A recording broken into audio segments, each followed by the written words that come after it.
circular guide gamit yung ating tubular at itong ating flat bar. Ito kasi meron ako rito na as is para sa ating circular. Ayan. Ito talaga yung kasama nyo. Ito mga ganito. Meron siyang kasama rito.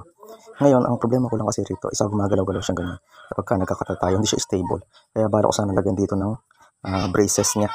Adjustable din siya. Ayan, bali ganyan. Bali ganyan yung magiging style ng gagawin ko rito. Bale, ito gumawa ko rito ng pinaka-pang clip niya. No? Ito yung tubular lang naman to. Tubular. Ito, 1x1 na tubular. Para pang ipit. Saka lagyan ko siya ng bolted nut. Ayun. Para ito yung magiging pang lock niya pagka kinabit natin yung ating guide. No? Ito ko siya ilalagay sa ilalim na to.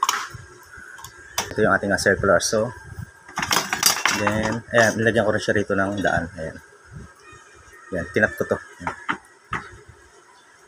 Yan, kasing taba niya yung flat bar nilalagay natin, no? Yan yung kasing laki niya. Ito yung flat bar natin.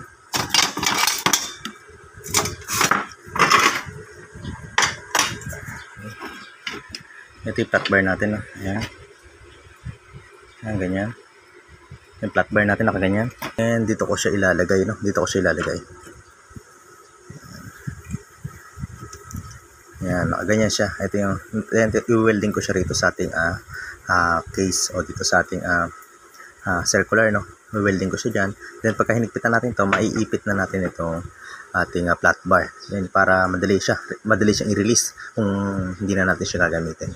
Yan, gano'n lang. I-welding ko lang muna. Ito na yung ating finished product ng ating ginawang circular guide, no? Bale, ito yung ating circular na ginawa natin ng guide. Yan, bale, ito lang kasi yung assist niya, no? Ito lang yung kasama niya. Gumagalaw kasi ito kapag wala siyang braces, no? Kaya naisipan ko lagyan siya ng braces dito sa portion na to. Lagyan ko siya ng braces. Ayan, nakakat siya. Then, nilagyan ko din siya ng lock. Ayan. Ayan. Ayun, no? Sa loob niya yung tornilyo. Ayan. Then, ito yung pinakalock niya. Flat bar. Ayan, uno na flat bar. Ayan, 1/4, uno. Tapos mayroon ako dito nilagay na dito. Ayan. Tapat na tapat to dito sa pag binaon ko to, tatama siya rito para mag-lock siya, no? Para mag-lock siya. Lagay lang natin. Simple lang siya paglalagay yan. Yan, then lock. Yan, meron siya stopper dito. Pagka tumama na siya rito, stop na yan. Para siguro sakto-sakto siya sa lock niya. Yan, hindi na siya mahuhugot. Stable na siya. Yan. Yan, may stopper siya yan. Okay na yan, nakalock na siya. Tapos, ito, doon naman sa kabilang side, no? Yung lalagyan niya talaga. Tapos dito nga pala may buras din siya rito. Dito natin papasok yung pinaka-flat bar niya. Dito natin siya papasok. Yan. Papasok natin siya rito. At saka na, syempre may lock din siya. Ito. Para quick lang din siya.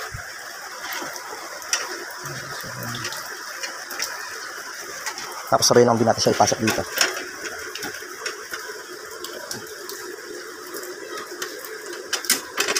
Yan. Papasok na siya. Tapos dito, pasok din natin.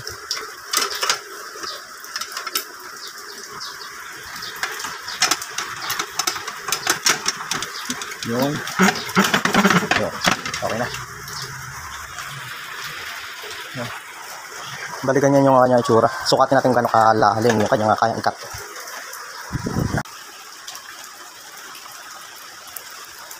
Kaya na itong pumutol lang hanggang nasa 59 cm. Yan, or 60 cm kaya niya pa.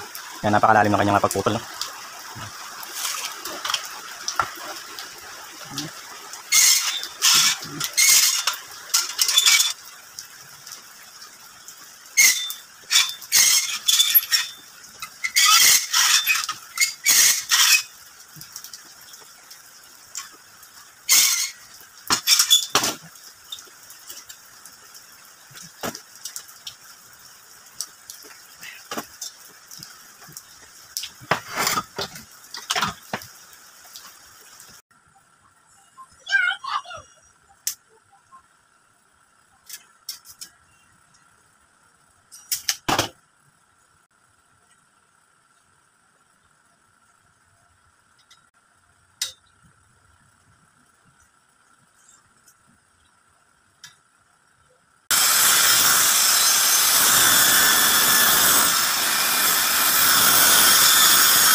Ito yung kanyang cut, no? Talaga na accurate siya.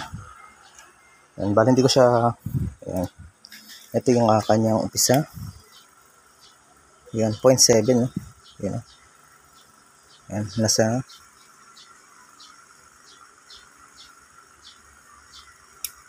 30.8 siya at 29.8.